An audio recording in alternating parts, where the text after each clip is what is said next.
Courage is the main quality of leadership, in my opinion, no matter where it is exercised. Usually implies some risk, especially in new undertakings. Walt Disney said that once. Ladies and gentlemen, welcome to the Moving Forward Leadership Podcast, episode 48, How to Be a Courageous Leader with Shelly L. Francis.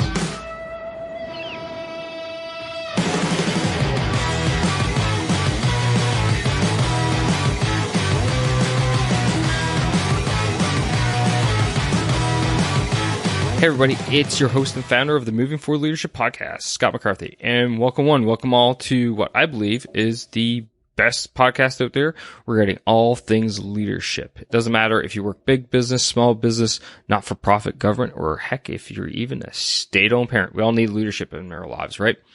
And I believe the reason why you're here listening is because you want to become a better leader. And you know what? You've come to the right place, okay?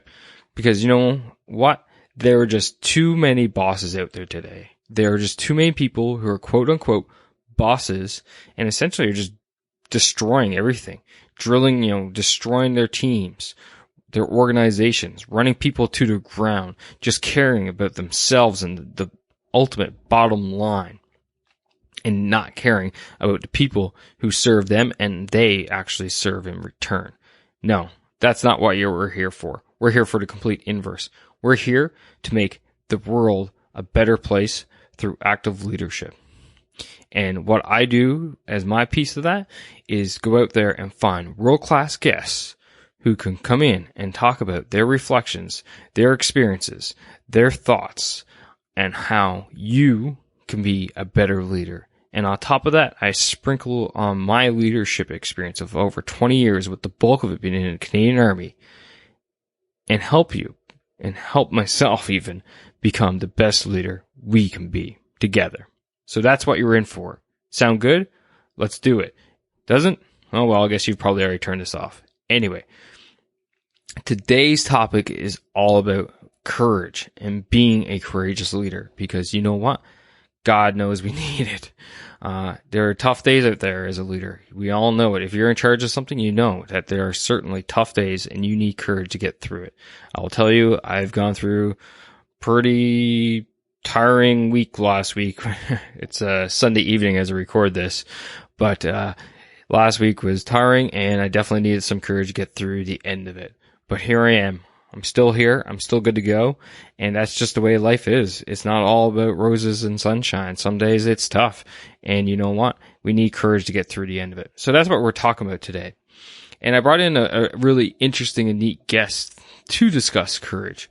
Shelly L. Francis has been a marketing and communications director for the Center of Courage and Renewal since mid-2012.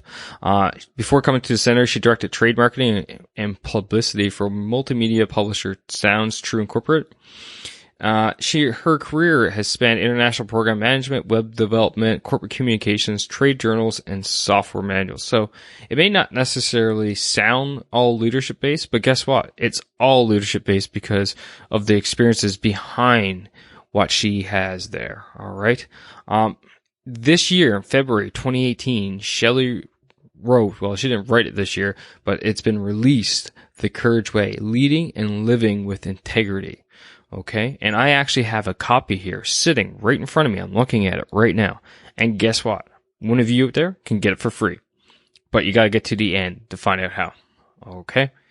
Anyway, ladies and gentlemen, sit back, relax. I hope you enjoy my interview today with Shelly L. Francis, talking about how you can be a courageous leader.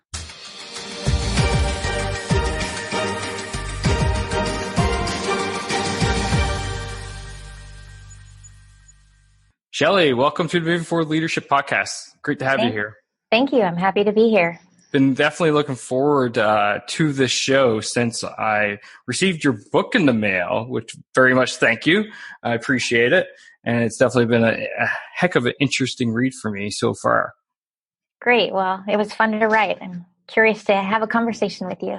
So don't answer too much about that, because that's actually one of the questions I got, is the motivation to write behind writing the book. So, but before we dive into the crux of the interview, what I'd like to do is always get the guest kind of give a 30,000 foot view of themselves, their background, who they are, where they come from, how they kind of got to where they are today for the audience's understanding. So why don't you start us off with that first? All right. Well, my name is Shelly Francis, and I work for the Center for Courage and Renewal. It's a nonprofit here in the Seattle area. But my connection goes way back. I have been a journalism major in college and just been a book writer and interested in the ways that people look for their inner resources to bring themselves to leadership. I grew up in Colorado in the Denver area, have lived in Oak Ridge, Tennessee, and moved here to Seattle 6 years ago for this job. So you end up at the Center for Courage. How did that really come about? Like, is that something you sought out, or is that something that was, that they sought you out, or was it kind of like mutual type thing? Well, I had been working at a publishing company in Colorado and had been there for about 6 years and was feeling a little bit of a tug to do something new. My son at the time was also getting ready to go off to college, and I didn't want the empty nest syndrome. So I was also looking for something new to do with my life. And so I started looking for the West Coast, just feeling a tug to move to this area. And I was actually finishing another book that I was writing at the time too, just sort of a moonlighting project. It was a memoir on cancer caregiving that I had written years before, but had not published. And I had written that book in a couple of semester long program called Women Writing for a Change. And it was a circle of trust type experience, which is very much like what the book is that I've just written. That teacher is the one who actually told me about the opening at the Center for Courage and Renewal that she saw on Parker's Facebook page. And earlier that day, I had picked a quote by Parker to put on my own about the author page. So it was a lot of synchronicity. And so I say that book writing is partly what brought me here to the center. That's kind of like the stars, moon, and sun all aligning.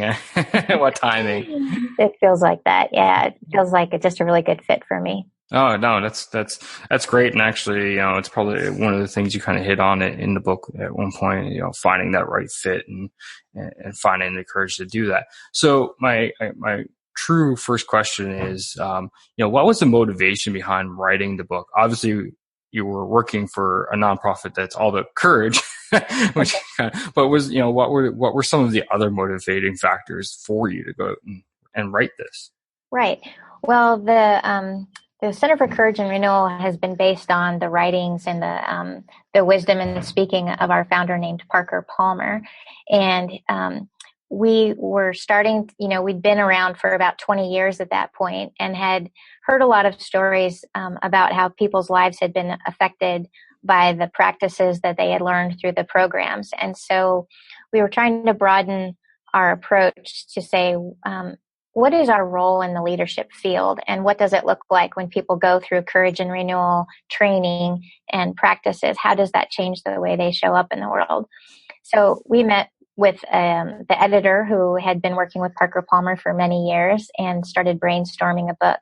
And we were trying to figure out what's our unique take on transformational leadership, because a lot of people out there are doing things around how to be more authentic, how to really show up as yourself. Mm-hmm. And we were saying, well, what's unique is that there's the default ways that people operate under stress. But when they've gone through the Courage and Renewal training, there's the courage way of responding. And the editor said, courage way, that's it. And so we started looking at, well, what is that courage way of responding? What are some of those key attributes of leaders who have gone through those through this, and how do they show up in the world? So I raised my hand and I said, I'd love to write this book. Thought it wouldn't take as much time as it did, but I set out and I interviewed about 120 people over a couple of years and started to see the patterns, and that emerged. And then I started weaving it together in the book. Wow. 120 people. Do you have any idea how many hours of work that was just for the interview part alone? Well, it was probably an hour per interview, and some of the interviews were in small groups, but there was a lot of one-on-one phone calls. Yeah. And so a lot of audio and transcripts from that. But I just love those kind of one-on-one conversations. And it really just took me, I may have spent 3 years, and it felt like a 24/7 project because as I'm writing, those ideas just swirl in the back of my head all the time. And I just start looking for patterns in my life. And the hard days kind of felt like, oh, this is a case study. Now, how would I bring myself to work using these same practices? No, I can only imagine like how much work that would be. I can't truly fathom, I don't think, 3 years of working on one project. My God, that I would be, because my background is a Canadian military officer, so we generally change jobs every 2 years, right? So I would be through almost through 2 jobs at that point. Well, I certainly didn't think it was going to take that long. At first, I thought, oh, this will be easy. I'll just have a few conversations and it'll be clear. But then to really try to weave the program, the big ideas together. And I was doing this as sort of nights and weekends. I still had my day job as the marketing and communications director. And we had a lot of changes going on in our organization through that time, which just felt like one more big case study. Yeah. So on top of it, it was basically a side project. Phenomenal. Well done to you. So, it would be amazing to sit here and discuss each chapter individually, but I think we'd probably be here all day and night. So what I did was I picked out 3, which really kind of shot out at the page to me. And the first being Courage Takes Trust, which is really interesting for me because one of my foundations of leadership and one of my, lessons learned, I recently did a podcast episode called 35 Lessons of Leadership Lessons from a 35-year-old, which was ironically episode 35. Imagine that. And one of the things which I talked about in that episode was trust immediately, right? Because I feel like there are just too many leaders out there that, have the attitude, oh, you have to earn my trust to their people. And my attitude is actually completely to 180 that. Is like, no, I have to trust you immediately because you have to achieve something for me on my behalf. Eventually, if you boil it down, to make me look good. So it kind of shot at me because, it takes courage. It takes a lot of guts for me to be able to do that. You're putting a lot on the line. So definitely would like for you to kind of dive into that from the standpoint of what you've written in your book. Yeah, that was one of my big aha moments, to realize that courage takes trust. And, that happened after seeing some of the patterns, but kind of, it starts with the idea that we have to trust ourselves. We have to trust within ourselves and how we're showing up. But we also have to trust each other. And as you noted, you need to be able to give another person your trust. So we had done some work in elementary schools, actually, that was based on relational trust and 4 main concepts of that. Surprisingly, it's not how well you're doing, but how I perceive how you're doing. And so it comes back to my own internal sense of judging you or accepting you. And so here are the 4 factors. The first one is personal regard. So how do we like each other, but how well do I feel like you, if you are my boss or you're my leader, how well do I feel like you have personal regard for me? Are you caring about me? Are you asking about how what's going on with me at home or my family? So if I feel like you care about me as a person, I will be more inclined to trust you because I'll feel like you have my back or that you care about how things work out for me. The second point that was really interesting to me is respect and professional respect. So, I think that's one of your 9 foundations, that we need to respect each other. Absolutely. And so how do we respect that we all have something to contribute, that we each have our job and it's an important part of the whole. And how do you talk about it in your book?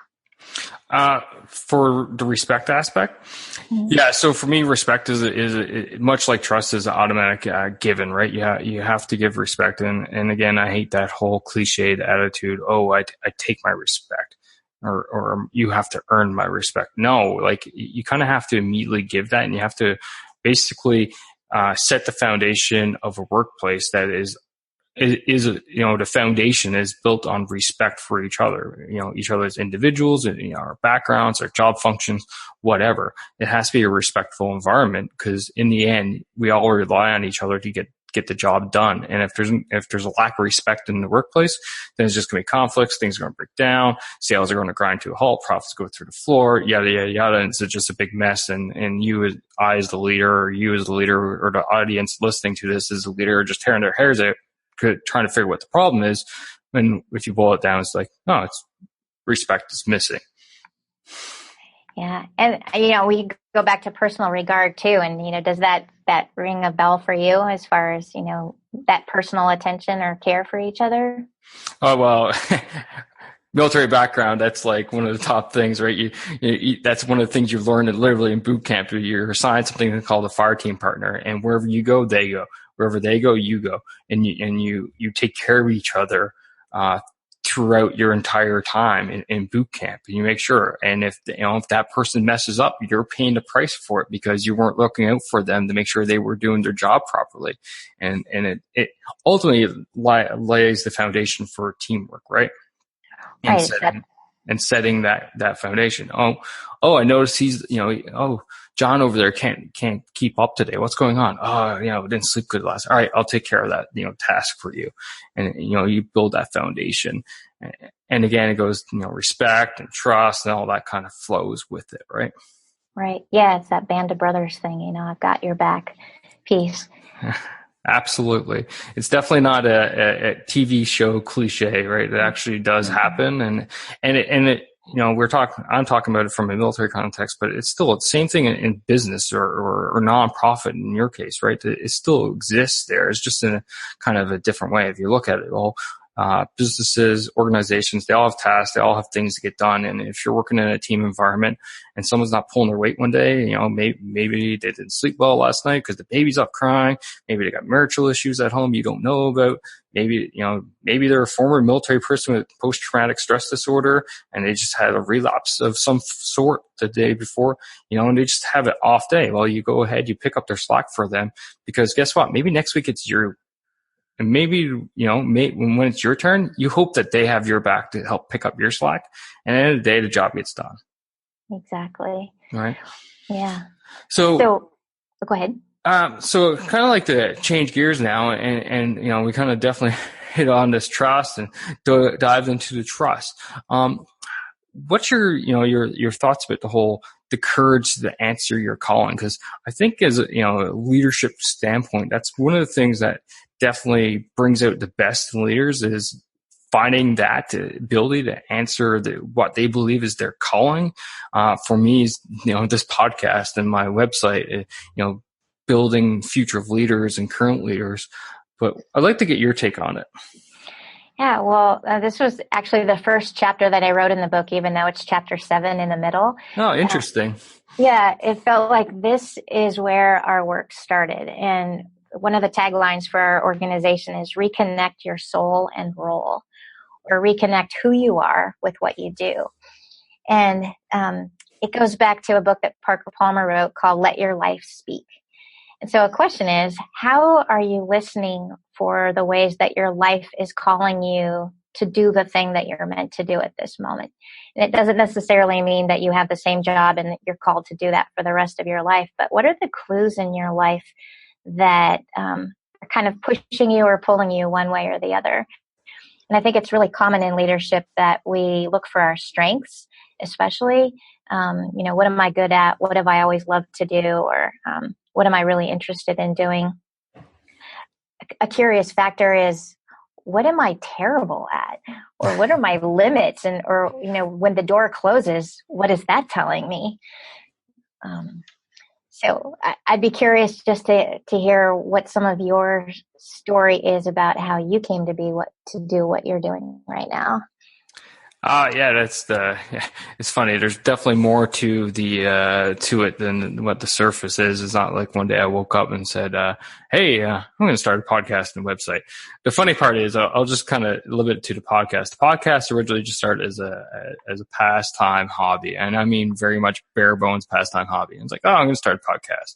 I had actually been writing for a tech site, for a while, and left that and I was doing podcasting over there, and I was like, oh, this podcast thing seems pretty cool. So I'll try that out. Why don't I try that out for the leadership thing? Because I tried a few other things before. And I tried it out, and I'm like, I need to get word out about the podcast, at least for downloads, right? So I started like, I'll get a Twitter account. Got the Twitter account. And then I start doing it more. And I'm like, need somewhere to do show notes. I guess I'll need a website. So I built like a completely terrible website. And I was like, now I need a Facebook page. Now I got a YouTube channel. Oh, now I'm going to hire a guy to actually redo the website so it actually looks professional. And it kind of morphed itself. There was actually no plan. I actually sat down recently and developed the plan for the whole plan for moving forward leadership, and the different segments and where things need to go and what I need to work on and all that jazz. But it was just completely, one thing spiraled into the next. It was just, the Looney Tunes cartoon of the snowball going down the hill and picking up things as it goes before it kind of crashes. Right. So that's pretty much how it worked. But, it kind of all based from my experiences as a leader, and especially as I've risen up through the ranks in the Canadian Army and gotten different command, what we refer to as command positions, i.e., where you're in charge of people. At the age of 24, I was leading 80 odd soldiers, and now I'm up to 200. So you kind of get more and more experience, and you're like, hey, I like this. And my previous, actually not previous, but 5 years ago, I was in our school and I was helping and instructing and stuff like that. I was like, hey, I actually really like this.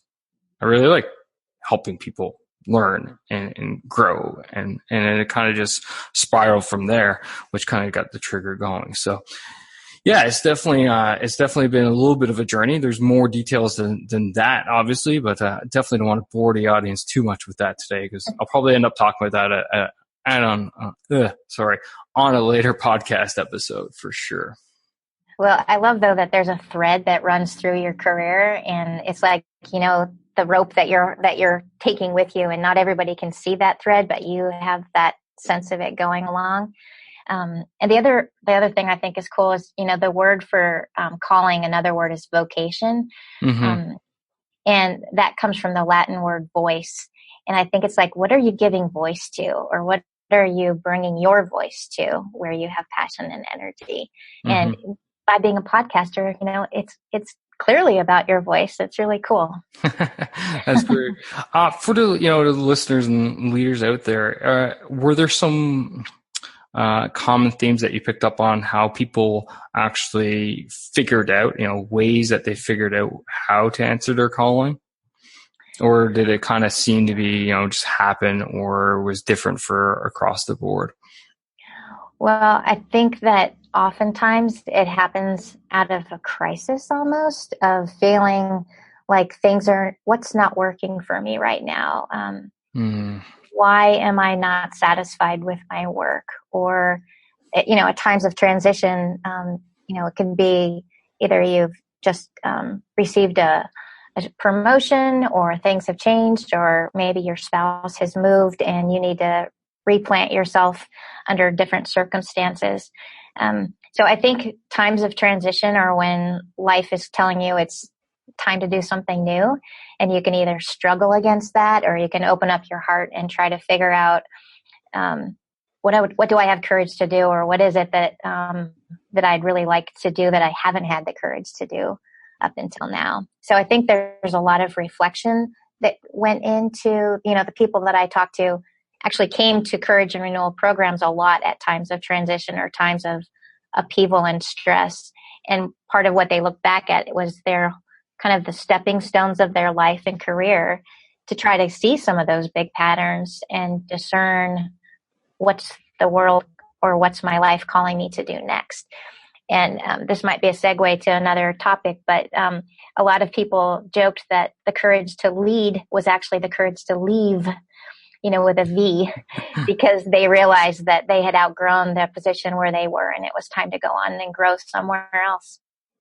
No, there's a lot of things that makes absolute sense, and the crisis, or the times of transition, you definitely hear a lot of people saying, and I've interviewed a number of people, and they said they were working for various companies, and there was either a crisis at home, or there was the company or organization was in crisis, or the complete economy. For example, in 2008 was in complete crisis, and they had to pivot. They either had to leave, the company failed, or they just said, I just need a change in my life. And they end up finding, when you sit there and you reflect, like truly reflect deeply, a lot of people actually find like, oh, wait, now maybe this is what I want to do. For example, I interviewed a lady named Heather Younger, and she was a lawyer, but now she's mind the pun, an advocate for, for employee loyalty because she got fired.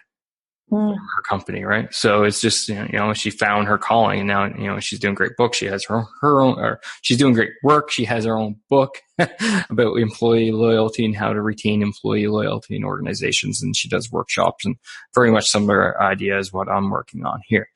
But it's definitely very similar, and it's just that time of crisis, reflection, pivot, find a calling, and, reflection, find a calling, and then pivot, right?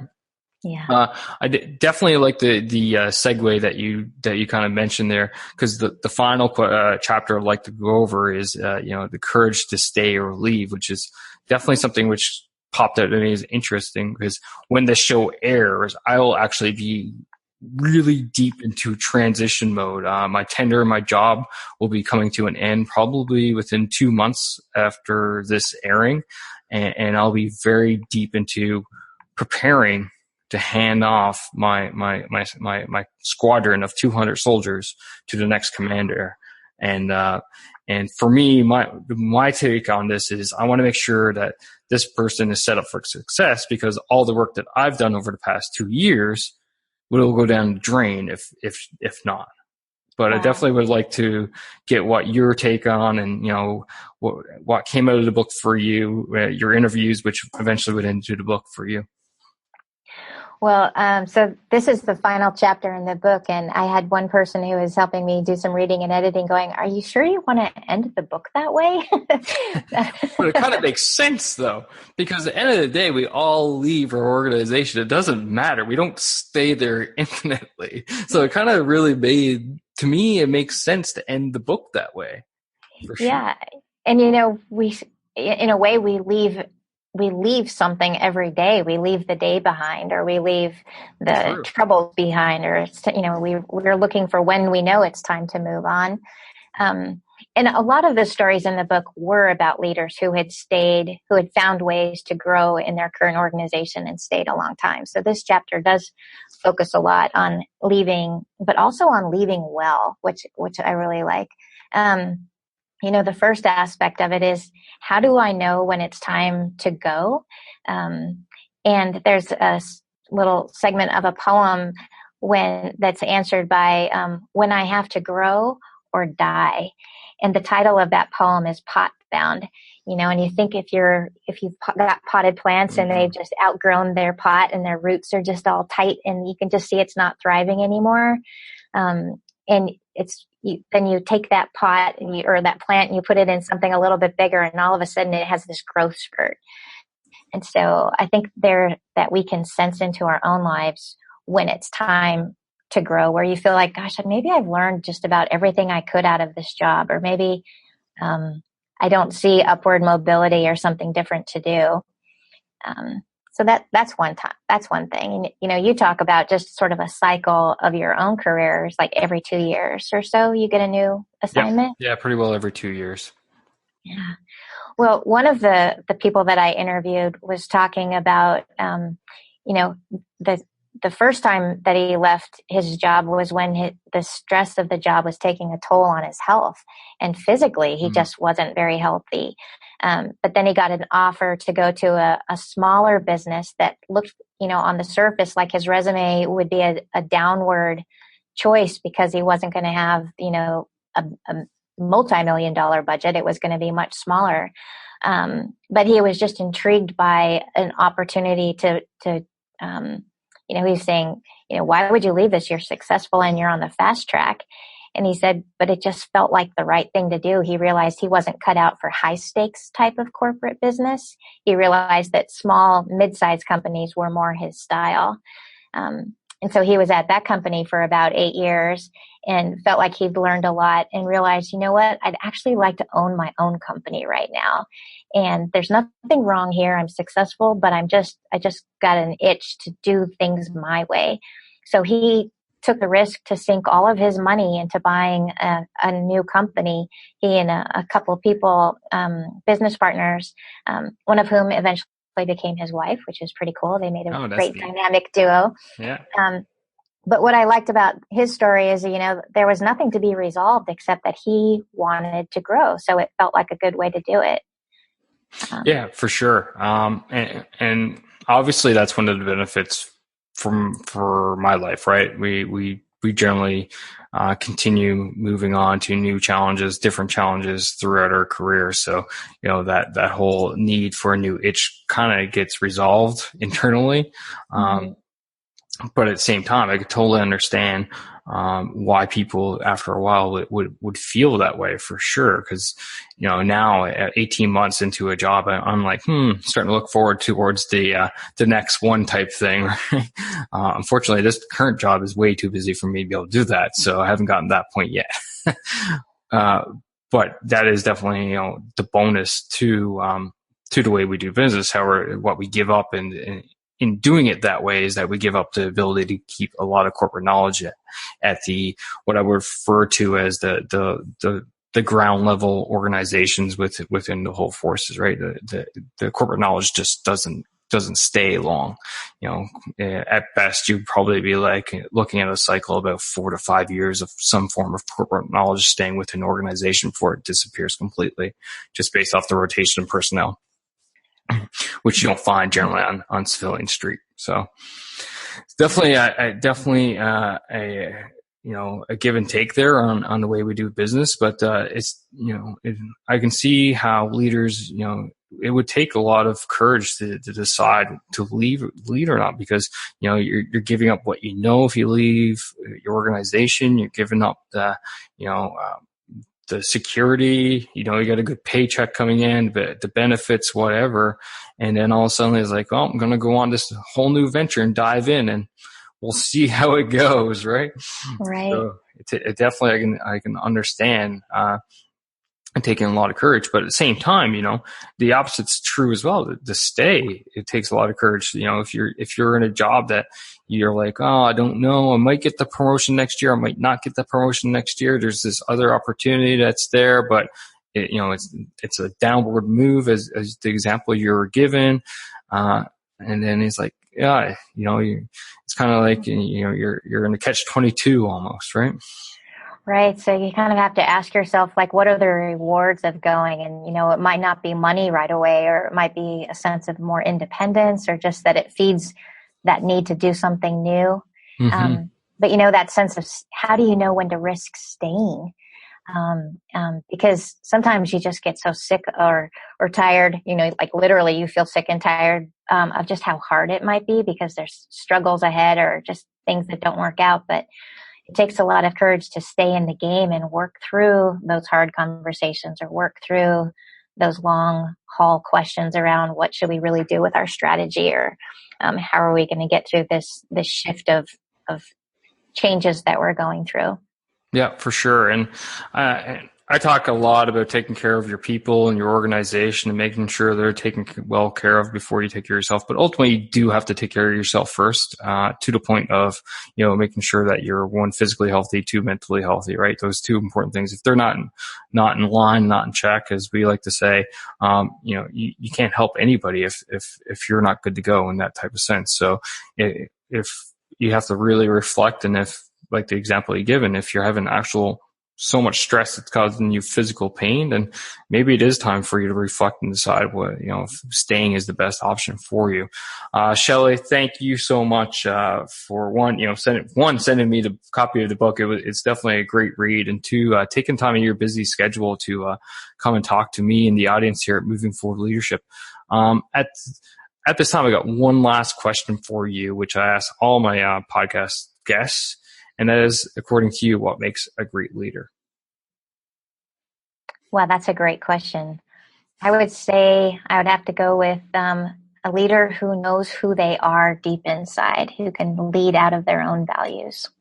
Powerful words for sure. Now what I'd like to do is kind of flip the mic over. Feel free to let people know how they can, one, find the book, two, get in touch with you, the Center for Courage and Renewal. Feel free to give yourselves a shameless plug, whatever you want for the next 30, 45 seconds, minute, however long. Great. Well, thank you, Scott. I really enjoyed talking with you today. If people want to learn more about the book, it's called The Courage Way, Leading and Living with Integrity. And we have a website, courageway.org, where we have some social media quotes that you can share if you like to spread the word that way. There's also a free sample chapter you can download, and there's lots of buy links so you can find your closest local favorite bookstore. I know it's available in Canada, but around the world as well. And there's a newsletter you can sign up for if you'd like to get a taste of Courage Way over about 6 or 8 weeks of emails. Then couragerenewal.org is the website for our organization, and you can explore what kind of practices or programs, in-person programs we offer, and there's all sorts of podcasts and videos and other readings available at that website as well. Awesome. And for the audience out there, again, as always, make it easy for you guys. Just head to the show notes, as I mentioned at the beginning of the episode, and all those things will be linked in there, including the link to Amazon for Shelly's book, The Courage Way. And as well, if you just go to the Moving Forward Leadership Resources section, you'll notice that under the guest resources, the book's already listed there as well. So there's a couple different ways for you guys to find the book, courtesy of myself. Shelly, again, thank you for taking time coming out and speaking to myself and the audience. Audience, always stick by. In 20 seconds time, I'll have my key takeaways from my interview with Shelly Francis talking about the Courage Way. Thanks. Take care, Shelly. Thank you so much, Scott.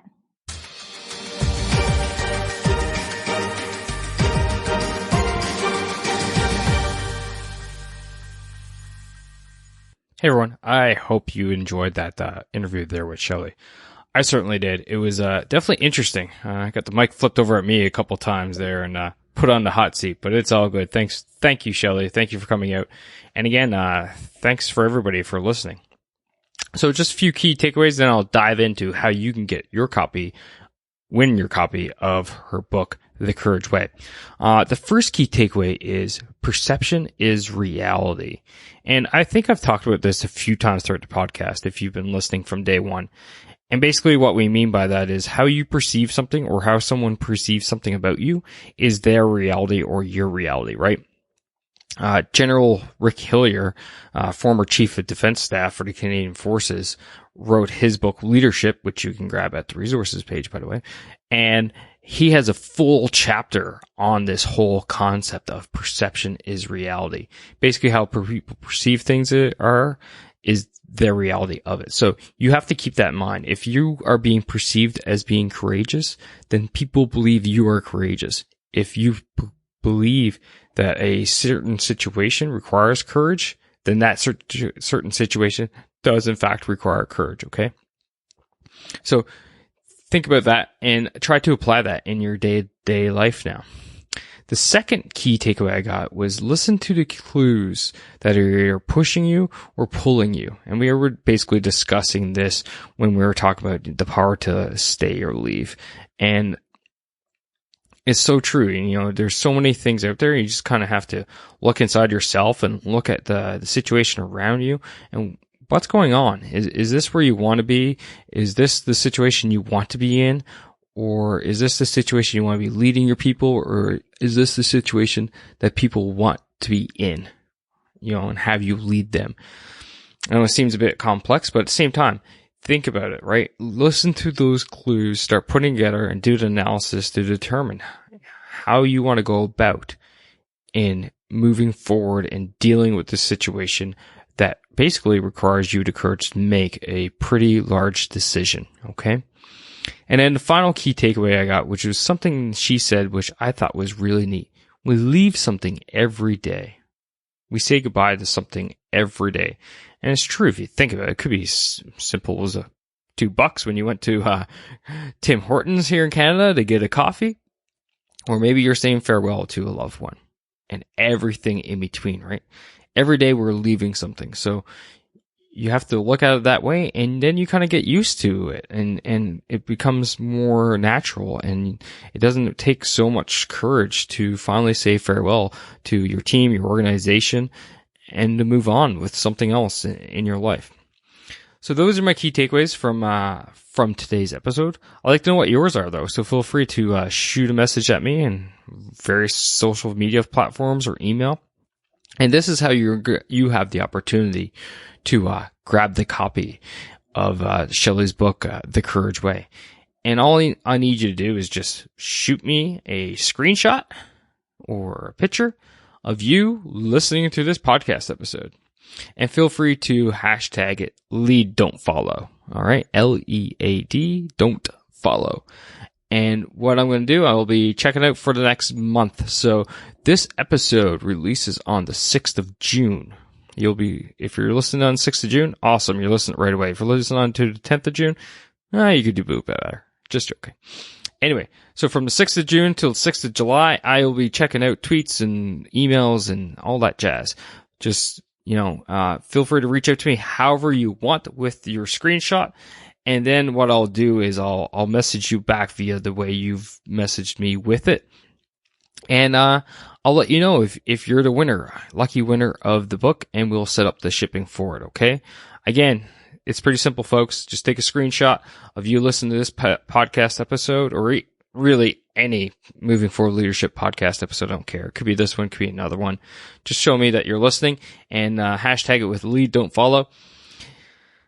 And I will put you in entry for the book. Okay, folks, that is all I got. If you really enjoyed this episode or the podcast in general, do me a favor and remember R squared, S squared, right? Rate and review so that the show can get up on the rankings and in turn help more people, because the higher we go on the iTunes rankings and Google Play rankings and everybody else's rankings, the more people find podcasts and start listening. We're up to the thousands of you out there. I'd love to get to the tens of thousands of you out there and just help more people. And that's what we're all about, right? So that's R squared. S squared. Subscribe. If you're not subscribed to the show, 1, what are you doing? 2, easy fix for it. Just go to movingforwardleadership.com/subscribe. And then you can sign up via your favorite platform. And finally, share this episode with a friend or a worker or boss that could use a little bit more courage in their life. Okay? Either personally or professionally. Okay? Anyway, folks, that's all I got for you today. I hope you're well. I hope you take care. And I'll talk to you next week. All right? And as always, keep pushing. Keep trying. Keep moving forward. Take care now.